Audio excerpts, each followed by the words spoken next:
ਅੱਗੇ ਵਧਾਂਗੇ। ਗਿਨਸ ਬੁੱਕ ਦੀ ਲਿਸਟ ਵਿੱਚ ਆਉਣਾ ਕੋਈ ਸੌਖੀ ਗੱਲ ਨਹੀਂ ਹੈ। ਸੋ ਦੀਵਾਲੀ ਤੇ ਹੀਰੋ ਹੋਮਸ ਨੇ ਰਿਕਾਰਡ ਬਣਾਇਆ ਹੈ ਤੇ ਇਹ ਰਿਕਾਰਡ ਦੀਵੇ ਦਾ ਹੈ, ਜਿਸ ਨੂੰ ਹੀਰੋ ਹੋਮਸ ਦੀ ਟੀਮ ਵੱਲੋਂ ਤਿਆਰ ਕੀਤਾ ਗਿਆ। सो ਵੇਖੋ ਇਸ ਤੇ ਇੱਕ विशेष रिपोर्ट। भी डिफिकल्ट है, प्लस हमारे जितने रूल्स होते हैं आपको हर रूल को फॉलो करना है। अच्छा, कोई रूल ऐसा बताओ कि बहुत डिफिकल्ट रहा हो। रूल से मतलब बंदा एकदम परेशान हो जाता है, कहता है कि छड्डो नहीं करना, बिल्कुल ना करिए, छड्डो। इतने स्ट्रिक्ट रूल नेचुरली तभी दुनिया का सबसे बड़ा बेंचमार्क अगर कोई माना जाता है, इज्जत से नाम लिया जाता है, तो गिनीज बुक का नाम लिया जाता है इसी वजह से। सो दिवाली वर्ल्ड रिकॉर्ड बन चुका है। ਅਸੀਂ ਇਸ ਟਾਈਮ ਤੇ ਆ ਹੀਰੋ ਹੋਮਸ ਦੇ ਵਿੱਚ ਤੇ ਮੇਰੇ ਨਾਲ ਇਸ ਟਾਈਮ ਤੇ ਨੇ ਸਵਪਨਿਲ ਜੀ, ਜੋ ਕਿ ਗਿਨੀਜ਼ ਵਰਲਡ ਰਿਕਾਰਡ ਵੱਲੋਂ ਇਨਵੈਸਟੀਗੇਸ਼ਨ ਕਰਨ ਵਾਸਤੇ ਆਏ ਕਿ ਕੀ ਇਹ ਵਰਲਡ ਰਿਕਾਰਡ ਵੈਲਿਡ ਹੈ ਜਾਂ ਨਹੀਂ ਹੈ। ਔਰ ਦੂਸਰੇ ਨੇ ਮੇਰੇ ਨਾਲ ਆਸ਼ੀਸ਼ ਕੌਲ ਜੀ ਨਾਲ ਗੱਲਬਾਤ ਕਰ ਰਹੇ, ਜਿਨ੍ਹਾਂ ਵੱਲੋਂ ਤੇ ਉਹਨਾਂ ਦੀ ਟੀਮ ਵੱਲੋਂ ਜਿਹੜੀ ਮਿਹਨਤ ਕੀਤੀ ਗਈ ਹੈ ਤੇ ਨਾਲੇ ਨਾਲ ਵਰਲਡ ਰਿਕਾਰਡ ਬਣਾਇਆ ਗਿਆ। ਸਤਿ ਸ਼੍ਰੀ ਅਕਾਲ ਜੀ। सत श्री अकाल। ਸਤਿ ਸ਼੍ਰੀ ਅਕਾਲ ਜੀ। ਸਤਿ ਸ਼੍ਰੀ ਅਕਾਲ। ਸਭ ਤੋਂ ਪਹਿਲਾਂ ਤੁਸੀਂ ਦੱਸੋ ਕਿ ਤੁਹਾਨੂੰ ਕਿਵੇਂ ਦਾ ਲੱਗ ਰਿਹਾ? अनबिलीवेबल लग रहा है अजे तो बिल्कुल भी उम्मीद नहीं सी कि असी कर पावांगे। कल राती भी एक्चुअली एक इंसीडेंट होया जो मैनू लग गया कि शायद इवेंट पोस्टपोन करना पेगा, and that was a very big reality. I was thinking of an exit plan कि किदा आप की करिए, मतलब किदा मीडिया नू चेहरा दिखाइए, पहले अनाउंसमेंट कर चुके हैं, लेकिन फिर भी रब की मेहर हुई सारी। मेहनत रहा सही। फिर अजे भी एक्चुअली बिलीव नहीं कर पा रहे हैं मैं कि असी मतलब कर गए, बिलीव नहीं हो पा रहे हैं। अच्छा जी, कितने दिनों की मेहनत है वैसे? कितने दिनों की मेहनत है? करीब अगर देखा जाओ तुसी मतलब लोग कहते हैं करीब 9 महीने लगते हैं। असी 30 डेज़ की मेहनत है जी जाग रही है। 30 डेज़ विद इन 30 डेज़ असी पूरा करता है। अच्छा स्वप्निल जी, ਤੁਸੀਂ ਇਨਵੈਸਟੀਗੇਸ਼ਨ ਕਰਨ ਵਾਸਤੇ ਆਏ ਹੋ ਔਰ ਆਈ ਥਿੰਕ 2 ਸਾਲਾਂ ਬਾਅਦ ਇਹ ਰਿਕਾਰਡ ਬਣਿਆ ਹੈ। ਤੁਸੀਂ ਥੋੜਾ ਇਹ ਦੱਸੋ ਕਿ ਇਹ ਰਿਕਾਰਡ ਪਹਿਲਾਂ ਕਿੰਨਾ ਸੀ ਤੇ ਹੁਣ ਕਿਸ ਪੁਆਇੰਟ ਤੇ ਆ ਕੇ ਇਹ ਰਿਕਾਰਡ ਟੁੱਟਿਆ? जी मुझे पंजाबी समझ में आती है, बट मैं बोलूँगा हिंदी में क्योंकि मैं पंजाबी में बात नहीं कर सकता। मुझे समझ में आ रहा है आप जो पूछ रहे हैं। तो ये रिकॉर्ड है लार्जेस्ट ऑयल लैम्प का। इसके पहले ये रिकॉर्ड बहुत बार हो चुका है, और अभी का जो रिकॉर्ड था वो हुआ था 2020 में, अक्टूबर 2020, जब वो जो दिया बनाया गया था वो था 2247 लीटर्स की कैपेसिटी का। अब आज इन्होंने जो अटेम्प्ट किया है वो उससे बहुत बड़ा ऑयल लैम्प है। मैंने इसका पूरा मेजरमेंट लिया है और इसका जो कैपेसिटी है वो है 3560 लीटर्स, यानी ये अब ऑफिशियली दुनिया का सबसे बड़ा ऑयल लैम्प है। अच्छा स्वप्निल जी, इस तो इलावा भी ਕਿਹੜੇ ਰਿਕਾਰਡਸ ਨੇ ਜਿਹੜੇ ਇਸ ਟਾਈਮ ਤੇ ਬਣਨ ਵਾਲੇ, ਕਿਉਂਕਿ ਦੀਵਾਲੀ ਚੱਲ ਰਹੀ ਹੈ ਔਰ ਦੀਵਾਲੀ ਦੇ ਉੱਪਰ ਡਿਫਰੈਂਟ ਏਰੀਆ ਦੇ ਉੱਪਰ ਕੋਸ਼ਿਸ਼ ਰਹਿੰਦੀ ਹੈ कि ਆਪਾਂ ਰਿਕਾर्ड कायम करिए?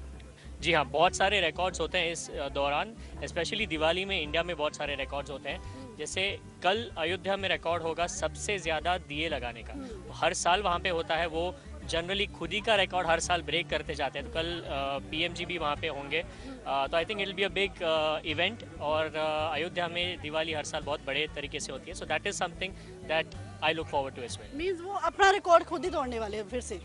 जी हाँ, जी हाँ। Okay okay. अच्छा आशीष जी, ਜਿਵੇਂ ਕਿ ਤੁਸੀਂ ਇਹ ਰਿਕਾਰਡ ਬਣਾਇਆ ਔਰ ਕਾਫੀ ਵੱਡਾ ਦਿਆ ਹੈ, ਔਰ ਇਹਨੂੰ ਬਣਾਉਣ ਦੇ ਵਿੱਚ ਕਿਸ ਤਰੀਕੇ ਨਾਲ ਪ੍ਰੋਸੈਸ ਸ਼ੁਰੂ ਹੋਇਆ ਸੀ, ਇਹ ਵੀ ਥੋੜਾ ਜਿਹਾ ਦੱਸੋ। प्रोसैस जी मतलब असी इनोवेट करते गए, क्योंकि कभी इस तरीके की कोई चीज़ इंडिया विच नहीं बनी सी, तो कोई ऐसे वेंडर्स नहीं सीगे, टीम्स नहीं सीगी। सब तो पहला सब तो बड़ा चैलेंज सी कि टीम्स नू अलग अलग टीम्स नू मोबिलाइज करना, तो अलग अलग टीम्स नू अलग अलग काम देना, तो फिर बड़ा कुछ होया जी, बड़ा कुछ होया। तो हाँ, क्योंकि ये जैसा कह रहे हैं कि इसमें करना भी डिफिकल्ट है, प्लस हमारे जितने रूल्स होते हैं आपको हर रूल को फॉलो करना है। अच्छा कोई रूल ऐसा बताओ कि बहुत डिफिकल्ट रहा हो। सारे के सारे डिफिकल्ट रूल्स थे। इन्हों दे जी रूल से मतलब बंदा एकदम परेशान हो जाता है, कहता है कि छड्डो नहीं करना, बिल्कुल ना करिए, छड्डो। इतने स्ट्रिक्ट रूल नेचुरली तभी दुनिया का सबसे बड़ा बेंचमार्क अगर कोई माना जाता है, इज्जत से नाम लिया जाता है, तो वो गिनीज बुक का नाम लिया जाता है इसी वजह से। वो डिफ़िकल्ट है, इसी के लिए कोई कर पाए। अच्छा मैं कोई रूल पूछना चाहूँगी आपसे, कोई ऐसा रूल बताओ कि जो काफ़ी डिफ़िकल्ट रहा हो किसी के लिए। जी पहली बात तो ये है कि आप कोई भी ऐसा बड़ा ऑब्जेक्ट बनाएंगे, जैसे अभी ऑयल लैम्प है, तो उसका पहले आपको एक छोटा वर्जन दिखाना होता है हमें, उसी छोटे वर्जन को आपको बड़ा करना है, यानी वैसे ही क्वालिटी में, वैसे ही मटेरियल से, वैसे ही डिज़ाइन से।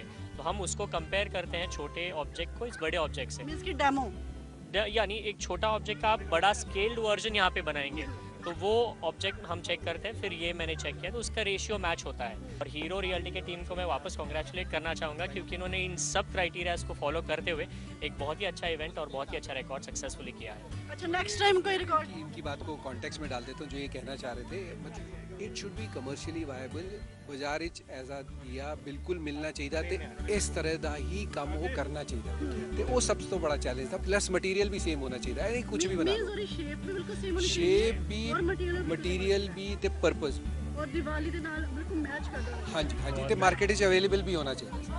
ਥੈਂਕ ਯੂ ਸੋ ਮਚ, ਤੁਹਾਨੂੰ ਬਹੁਤ ਬਹੁਤ ਮੁਬਾਰਕਬਾਦ। ਤੇ ਤੁਹਾਨੂੰ ਇੱਕ ਵਾਰੀ ਦੀਵੇ ਦੀ ਇੱਕ ਵਾਰੀ ਲੁੱਕ ਦਿਖਾ ਰਹੇ ਨੇ ਕਿਉਂਕਿ ਦੀਆ ਇੱਥੇ ਸਪੈਸ਼ਲ ਹੈ ਜਿਹਨੇ ਵਰਲਡ ਰਿਕਾਰਡ ਬਣਾਇਆ। ਔਰ ਸਭ ਤੋਂ ਖਾਸ ਗੱਲ ਇਹ ਹੈ ਕਿ ਦੀਵਾਲੀ ਹੈ, ਸੋ ਕੋਵਿਡ ਤੋਂ ਬਾਅਦ ਕਿਤੇ ਨਾ ਕਿਤੇ ਸਾਰਿਆਂ ਦੇ ਮਨ ਵਿੱਚ ਇਹ ਗੱਲ ਹੋਏਗੀ ਕਿ ਕੋਵਿਡ ਤੋਂ ਬਾਅਦ ਸਾਰਿਆਂ ਨੇ ਮਿਲੇ ਹੈ, ਮਿਲ ਜੁਲ ਕੇ ਸਾਨੂੰ ਰਹਿਣਾ ਚਾਹੀਦਾ ਹੈ। ਔਰ ਦੂਸਰੀ ਗੱਲ ਇਹ ਹੈ ਕਿ ਦੀਵਾਲੀ ਦੇ ਟਾਈਮ ਦੇ ਉੱਪਰ ਸਾਨੂੰ ਸਾਰਿਆਂ ਨੂੰ ਇੱਕ ਦੂਸਰੇ ਨੂੰ ਮਿਲ ਕੇ ਖਾਸ ਤੌਰ ਤੇ ਜਾ ਕੇ ਹੀ ਵਿਸ਼ ਕਰਨੀ ਚਾਹੀਦੀ ਹੈ। WhatsApp ਦੇ ਉੱਪਰ ਵਿਸ਼ ਕਰਨ ਦੀ ਲੋੜ ਨਹੀਂ ਕਿਉਂਕਿ ਕੋਵਿਡ ਟਾਈਮ 'ਚ ਅਸੀਂ ਬੜੇ ਤਰਸੇ ਹਾਂ ਇਸ ਚੀਜ਼ ਨੂੰ ਕਿ ਅਸੀਂ ਇੱਕ ਦੂਸਰੇ ਨੂੰ ਮਿਲ ਕੇ ਫਿਰ ਵਿਸ਼ ਕਰੀਏ। ਸੋ ਤੁਹਾਨੂੰ ਦੁਬਾਰਾ ਇੱਕ ਵਾਰੀ ਲੁੱਕ ਦਿਖਾ ਰਹੇ ਨੇ ਜਿਹੜਾ ਵਰਲਡ ਰਿਕਾਰਡ ਬਣਿਆ ਹੈ ਦੀਏ ਦਾ, ਤੇ ਆਪਣੇ ਆਪ ਦੇ ਵਿੱਚ ਹੀ ਬਹੁਤ ਖਾਸ ਹੈ, ਆਪਣੇ ਆਪ ਦੇ ਵਿੱਚ ਹੀ ਬਹੁਤ ਸਪੈਸ਼ਲ ਹੈ ਕਿਉਂਕਿ ਪੀਸ ਦਾ ਸੁਨੇਹਾ ਦੇ ਰਿਹਾ ਹੈ, ਬ੍ਰਾਈਟਨੈਸ ਦਾ ਸੁਨੇਹਾ ਦੇ ਰਿਹਾ ਹੈ, ਕਲਰਸ ਦਾ ਸੁਨੇਹਾ ਦੇ ਰਿਹਾ ਹੈ, ਲਾਈਟਸ ਦਾ ਸੁਨੇਹਾ ਦੇ ਰਿਹਾ ਹੈ। ਸੋ ਤੁਸੀਂ ਵੀ ਕਿਤੇ ਨਾ ਕਿਤੇ ਇਸ ਚੀਜ਼ ਦੇ ਉੱਪਰੋਂ ਸੰਦੇਸ਼ ਲੈ ਕੇ ਆਉਣ ਵਾਲੇ ਸਮੇਂ ਦੇ ਵਿੱਚ ਹੋਰ ਬ੍ਰਾਈਟਨੈਸ ਫੈਲਾ ਸਕਦੇ ਹੋ। ਕੈਮਰਾ ਪਰਸਨ ਸ਼ੇਰ ਸਿੰਘ ਦੇ ਨਾਲ ਰਾਮਪ੍ਰੀਤ ਕੌਰ, PTC ਨਿਊਜ਼ ਚੰਡੀਗੜ੍ਹ।